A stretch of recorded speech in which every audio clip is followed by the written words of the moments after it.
Hello student, welcome to Chanakya HD point का ये जो क्विज और ओलंपियाड होने वाला है बिहार बोर्ड के द्वारा, इसकी जानकारी आप लोग को मिल ही चुकी होगी। तो इसके लिए आप लोग को रजिस्ट्रेशन करवा लें अपने स्कूल टीचर के हेड टीचर की मदद से। तो ये आपका जो है आपका ये तीन स्टेप में होने वाला है, 3 स्तर में होगी परीक्षा। इसके वजह से मैं पूरी जानकारी इस पेपर कटिंग में दिया हुआ है, इससे आप स्क्रीनशॉट लेके आप पढ़ सकते हैं। इसमें क्या क्या प्राइज है, ओलंपियाड आपका पहले इसको एक बार बता दें। ओलंपियाड और एक क्विज, ओलंपियाड और क्विज, इसमें क्या होगा, आपके स्कूल से कुछ बच्चों को चयन किया जाएगा दोनों के लिए।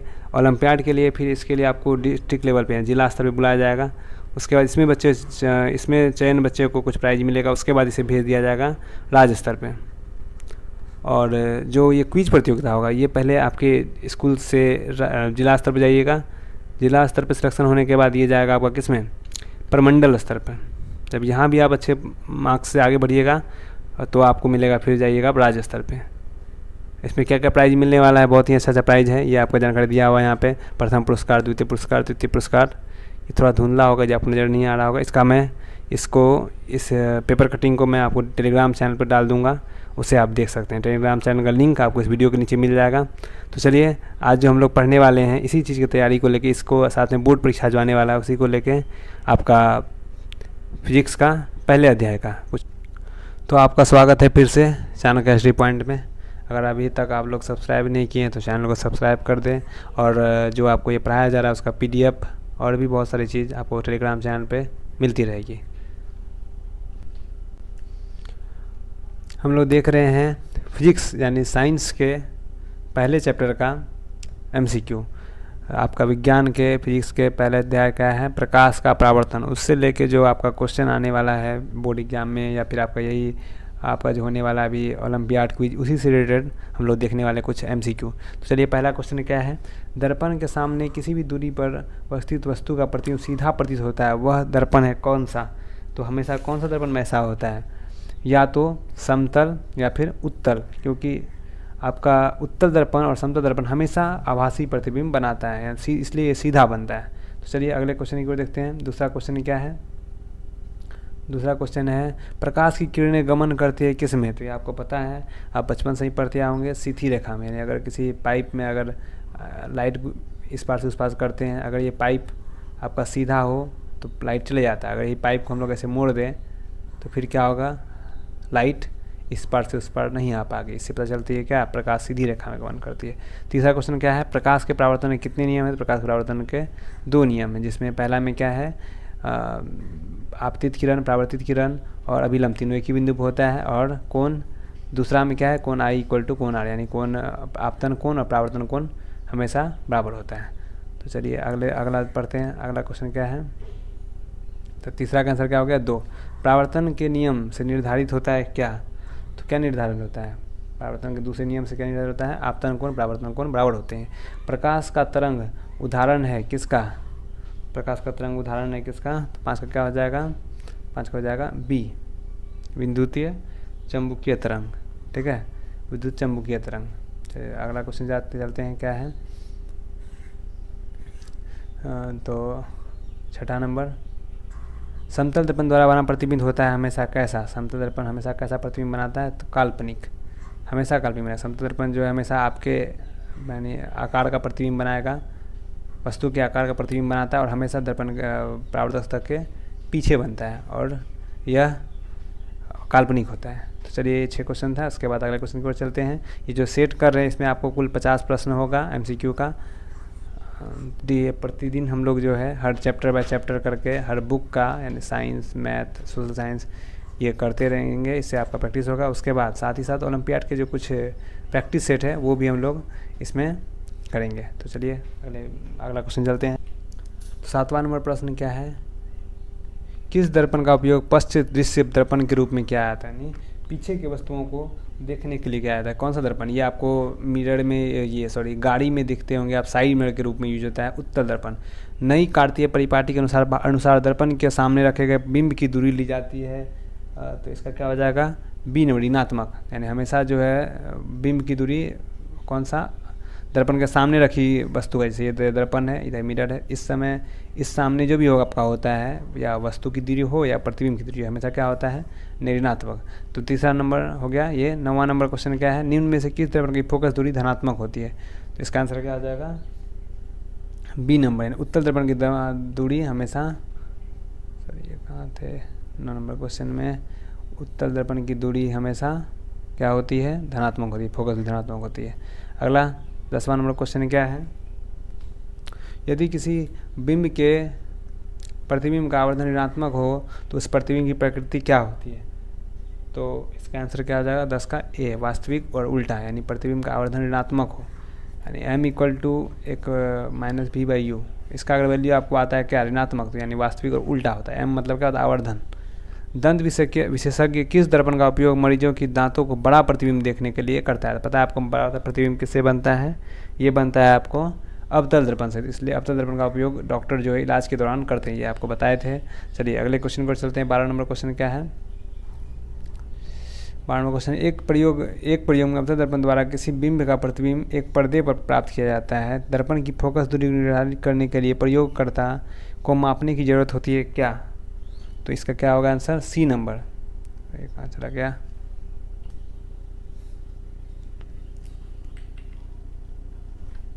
हम लोग देख रहे थे 13 नंबर क्वेश्चन, इसका उत्तर क्या हो जाएगा आपका 13 का, दर्पण तथा पर्दे के बीच की दूरी एवं दर्पण तथा बिंब के बीच की दूरी, यानी सी नंबर आंसर। गोलीय दर्पण परावर्तक पृष्ठ की वृत्ताकार सीमा रेखा व्यास कहलाता है क्या? गोलीय दर्पण का द्वारक। निम्नलिखित में कौन उत्तल दर्पण की फोकस दूरी उसकी वक्रता त्रिज्या 32 सेमी है? तो फोकस दूरी वक्रता त्रिज्या का क्या होता है, हमेशा आधा होता है, तो क्या हो जाएगा आपका 14 का सी, यानी 16 सेंटीमीटर। और उत्तल दर्पण का हमेशा फोकस दूरी क्या होता है, माइनस में, प्लस में, सॉरी, यहाँ प्लस में होता है, इसलिए आपका 14 का सी। अगले क्वेश्चन को चलते 15 नंबर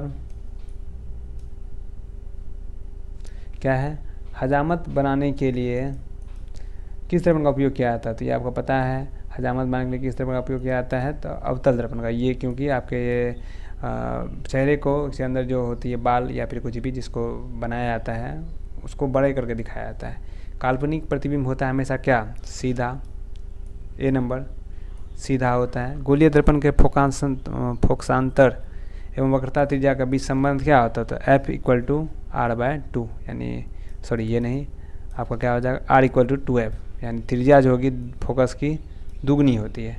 अगले क्वेश्चन की ओर चलते हैं। अगला है, किसी प्रतिबिंब का अवतल दर्पण द्वारा बना प्रतिबिंब आभासी, सीधा तथा बड़ा पाया गया तो वस्तु की स्थिति कहाँ होनी चाहिए? अगर अवतल दर्पण के द्वारा इस तरह का प्रतिबिंब बनता है तो ये हमेशा कहाँ होगा आपका, दर्पण के ध्रुव तथा मुख्य फोकस के बीच, यानी एक ही आपका अवतल दर्पण में जब फोकस और पी के बीच जब बनता है तो ये हमेशा क्या बनता है, आभासी, बड़ा, वस्तु से बड़ा तथा सीधा प्रतिबिंब बनता है। ये सिर्फ अवतल दर्पण में एक ही जगह पे होता है, ये आपका ध्रुव तथा मुख्य फोकस के बीच। और कहीं भी रखेंगे वस्तु को तो वो हमेशा क्या बनेगा, वास्तविक प्रतिबिंब बनता है। तो अगले क्वेश्चन को चलते हैं। 19 नंबर क्वेश्चन क्या है, ईंट क्या है? ईंट क्या है? तो ईंट क्या है, ईंट एक अपारदर्शी पदार्थ है। अगला क्वेश्चन देखते हैं, हमारी आंखें जो देख सकती है वे वस्तुएं होती है कौन सी? तो कौन सी वस्तुएं होती है जो हमारी आंखें देख सकती है? वो दोनों होती है, दीप्त या प्रदीप्त। तो क्या हो जाएगा इसका उत्तर, डी नंबर, सी नंबर, दीप्त या प्रदीप्त। अगले क्वेश्चन की ओर चलते हैं। अगला क्वेश्चन क्या है, एक मनुष्य समतल दर्पण की ओर 3 मीटर पर सेकंड की चाल से आ रहा है। मनुष्य के दर्पण में अपना प्रतिबिंब किस चाल से आता हुआ नजर आएगा? तो समतल दर्पण के विषय में आपको पता है कि इसका प्रतिबिंब की दूरी और वस्तु की दूरी दोनों हमेशा इक्वल होती है। जितना दूर स्पीड से मनुष्य आते हुए दिखेगा उसी स्पीड से उसका प्रतिबिंब भी दिखेगा। तो 21 नंबर का क्या उत्तर हो जाएगा, ओ सॉरी, इसका मतलब बता दिया आपको, ये है आपका दर्पण। देखिए क्या बोला, मनुष्य के समतल दर्पण की ओर से 3 मीटर पर सेकंड की चाल से आ रहा है, ठीक है, इसके ओर जा रहा है 3 मीटर पर सेकंड की चाल से, और अपना प्रतिबिंब किस चाल से, एक देखिए 3 इसका है 3 इसका है, तो जो ये दूरी और ये दूरी दोनों जुड़ जाएगी, कितना हो जाएगा इसका, एक तो 3 अपना खुद का चाल और 3 उसके प्रतिबिंब का होगा, तो ये कितना हो जाएगा टोटल 6 मीटर पर सेकंड हो जाएगा आपका मिलने के बाद। अगला अगला क्वेश्चन क्या है, संयुग्मी फोकस संभव है केवल किसमें, तो इसका उत्तर क्या हो जाएगा, अवतल दर्पण में। अगला 23 नंबर क्वेश्चन क्या है, 23 नंबर प्रश्न है आपका, एक उत्तल दर्पण की फोकस दूरी 20 सेमी, तो इसका वक्रता त्रिज्या क्या होगा, तो वक्रता त्रिज्या क्या होगा, आपको ये जानकारी होना चाहिए। 24 नंबर का क्या हो जाएगा उत्तर, 23 का, तो हमेशा क्या होती है, फोकस दूरी का दुगुना, यानी वक्रता त्रिज्या का दुगुना हो जाएगा, यानी कितना, 40 सेंटीमीटर। ये रहा डी नंबर। 24 नंबर प्रश्न क्या है, किसी वस्तु को एक दर्पण के सामने निकट रखने पर प्रतिबिंब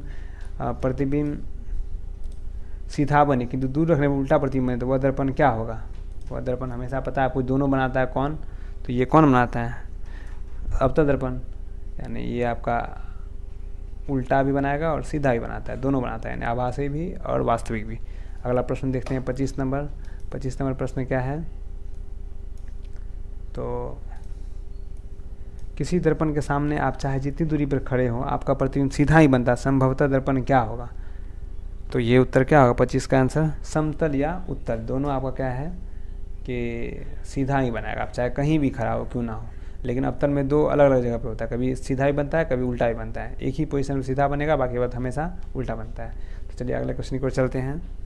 तो चलिए 26 नंबर क्या है, यदि किसी वस्तु को एक दर्पण के सम्मुख किसी भी दूरी पर रखने के उससे उस वस्तु का प्रतिबिंब सदैव सीधा और छोटा बनता है, तो वो दर्पण होगा क्या, तो ये आपको पता है ये कब होता है, उत्तल दर्पण में होता है, हमेशा सीधा और छोटा बनता है।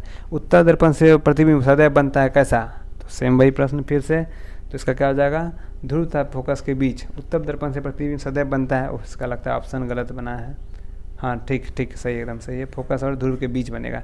किसी वस्तु को हम तभी देख पाते हैं जब वह वस्तु प्रकाश को क्या करती है, परावर्तित करती है, ठीक है, तो इसका आंसर क्या हो जाएगा 28 का बी, परावर्तित करे तभी हम किसी वस्तु को, ये यानी वस्तु पे प्रकाश पड़ने का प्रावर्तिक होकर हमारे आँखों पे पड़ती है, तभी हम लोग उस किसी वस्तु को देख पाते हैं। अगला, प्रकाश एक क्या है, प्रकाश एक क्या है, आपको ये पता है, प्रकाश एक ऊर्जा है। अगला क्वेश्चन देखते हैं 30 नंबर क्वेश्चन क्या है, अवतल दर्पण के फोकस से चलती किरणें परावर्तन के बाद डैश के समांतर हो जाती है, फोकस से चलती किरणें किसके समांतर होगी, तो प्रधान अक्ष के समांतर हो जाती है, तो इसका आंसर क्या आ जाएगा ए नंबर। क्या समतल दर्पण से बने प्रतिबिंब की पर्दे उतार सकते हैं, आपको पता है उसी प्रतिबिंब को हम लोग पर्दे उतार सकते हैं जो वास्तविक हो। समतल दर्पण में क्या बनता है, हमेशा आभासी बनता है, इसलिए इसे नहीं उतार सकते हैं। अगले प्रश्न की ओर चलते हैं। अगला प्रश्न क्या है, रुकिए एक सेकेंड, 32 नंबर प्रश्न क्या है, प्रकाश की किरणें समतल दर्पण पर 60 डिग्री कोण बनाती है, तो टकराते हुए उसका परावर्तन कोण होगा कितना होगा, तो आपको पता है जितना अपवर्तन कोण उतना ही परावर्तन कोण, यानी तो 32 नंबर का उत्तर क्या हो जाएगा बी, 30 डिग्री सेल्सियस। अगला, समतल दर्पण से किसी वस्तु का प्रतिबिंब कैसा बनेगा, हमेशा आभासी बनता है। किसी वस्तु का अवतल दर्पण द्वारा बना प्रतिबिंब आभासी सीधा तथा वस्तु से बड़ा पाया जाता है, तो वस्तु का स्थिति कहाँ होनी चाहिए, तो ये कहाँ होगा, हमेशा अवतल दर्पण पे, तो मुख्य फोकस दर्पण के ध्रुव तथा मुख्य फोकस के बीच, डी नंबर इसका उत्तर। निम्नलिखित में किस दर्पण द्वारा किसी वस्तु का वास्तविक प्रतिबिंब मिल सकता है, तो किस दर्पण द्वारा, तो आपको पता है सिर्फ एक ही है, अवतल दर्पण के द्वारा। अगला, उत्तल दर्पण द्वारा बना प्रतिबिंब हमेशा क्या होता है, हमेशा सीधा होगा, ठीक है। अगला 37 नंबर, तो क्या जिन पदार्थों से होकर प्रकाश पूर्ण रूप में गमन कर निकल जाती है उसे क्या कहते हैं, तो आपको पता है क्या कहते हैं, उसे पारदर्शी पदार्थ कहते हैं, जिसकी तरह से पूर्ण रूप से जिससे पदार्थ पार हो जाए। अगला क्वेश्चन, एक गोलीय दर्पण द्वारा बने प्रतिबिंब का आवर्धन ऋणात्मक हो तो वह प्राप्त होता है कैसा प्रतिबिंब, तो कैसा होगा, उल्टा, यानी अवतल दर्पण के द्वारा बनाया गया प्रतिबिंब है। प्रकाश किस सतह से टकराकर अपने ही माध्यम में लौटता है उसे कहते हैं क्या, जिस सतह से टकराकर अपने ही माध्यम में लौटता है तो वह कहलाता है परावर्तक सतह। अगला, सोलर कुकर में व्यवहार होता क्या आता है, कौन सा दर्पण, सोलर कुकर में कौन सा व्यवहार किया आता है, तो अवतल दर्पण। ये क्यों क्या करता है, तो कुकर होता है, उसमें आपका दर्पण लगाया दिया जाता है चारों साइड से, और यहाँ से आपका सनलाइट पड़ेगा इसके ऊपर, ये इस सतह से टकरा के वापस जो खाना रहेगा उसके अंदर पड़ता है, जिससे क्या होता है, खाना जल्दी पक जाता है, इससे उपयोग हो गया आपका इसमें। चलिए अगले क्वेश्चन की ओर देखते हैं। 40 तक क्वेश्चन देख लिए और 10 क्वेश्चन देखना है इस सेट में हम लोग को। सर्च लाइट का परावर्तक सतह होता है कैसा, तो कैसा होता है, ये हमेशा आपका कैसा होगा, अवतल वाला होगा। ये भी क्या करता है, जैसे लगा होता है, मैंने सर्च लाइट यानी कैसा होता है, कोई भी जब कोयला खदान या इसमें आपका एक पहनता है हेलमेट, उसके ऊपर लाइट लगा रहता है, और लाइट में क्या होगा, इस तरह से लगा रहता है परावर्तक सतह दोनों साइड, जो रोशनी है जो एक जगह पे फोकस कर सके, ये अवतल होता है। प्रकाश की किरणें गमन करती है हमेशा सीधी रेखा में। अब आपतित किरण अभिलंब के साथ आपतन बिंदु पर जो कोण बनाती है वो क्या कहलाता है? आपतन किरण के द्वारा आपतन कोण। अगला, काल्पनिक प्रतिबिंब हमेशा क्या है? अगला प्रश्न, काल्पनिक प्रतिबिंब हमेशा क्या होता है? सीधा होता है। प्रश्न हम लोग बार बार देख चुके हैं। अगला 45 नंबर प्रश्न क्या है? समतल दर्पण में प्रतिबिंब का आवर्धन होता है क्या? समतल दर्पण में प्रतिबिंब का आवर्धन कितना होता है? 1 के बराबर होता है, इसलिए आपका वस्तु के बराबर इमेज बनता है, यानी इसका आंसर हो जाएगा 1 के बराबर। एक सेकंड के इसको इरेज कर लेते हैं, क्या हो जाएगा? 1 के बराबर, 45 का सी। अगला क्वेश्चन, उत्तल दर्पण के परावर्तक सतह पर लंबवत कीर्ति किरणें फोकस से, क्वेश्चन आता है, क्वेश्चन क्या है? 46 नंबर, परावर्तक पर लंबवत कीर्ति किरणें फोकस पर क्या होती है? तो फोकस पर क्या होती है? 46 का उत्तर क्या हो जाएगा? डी, अपसारित होने लगती है। अगला, आपको ये पता होना चाहिए, उत्तल दर्पण को हम लोग अपसारी, ये हो गया कौन सा? उत्तल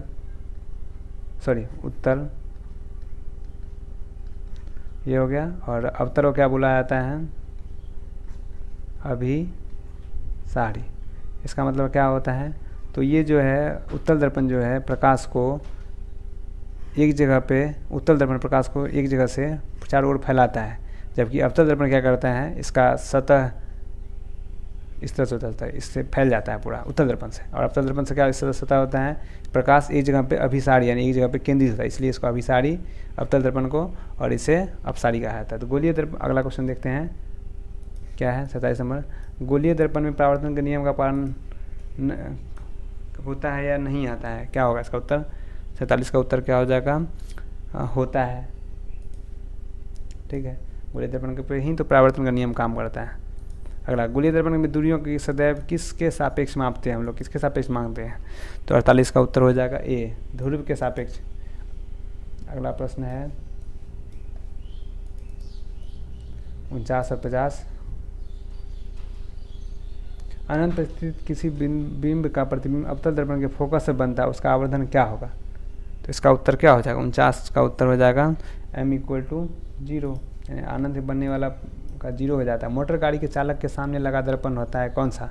तो वो आपको पता है, वो पीछे के सभी वस्तुओं को दिखाता है, इसलिए उत्तल दर्पण लगा होता है, वो छोटा करके दिखाता है पीछे की चीज़ों को। तो चलिए, ये था क्वेश्चन हम लोग का 50 आज साइंस के प्रकाश के परावर्तन के पहले अध्याय का। तो इसी तरह हम लोग ये फिजिक्स का एक चैप्टर का था 50 MCQ, तो इसी तरह हम लोग आगे भी कंप्लीट करते रहेंगे, धीरे धीरे कंप्लीट करके पूरा आपका हर एक सब्जेक्ट के कुछ MCQ करीब 50 MCQ करेंगे। उसके बाद प्रैक्टिस सेट क्वेश्चन करेंगे, जो आपका एक मंथ का जो आपका होने वाला है एक कोर्स, इसमें आपको क्विज जो BSCB के द्वारा ओलंपियाड ये सब का अच्छी तरह से तैयारी किया जाएगा। उसके कुछ समय बाद आपको प्रीवियस ईयर क्वेश्चन भी करवाया जाएगा। चलिए, मिलते हैं अगले वीडियो में, धन्यवाद।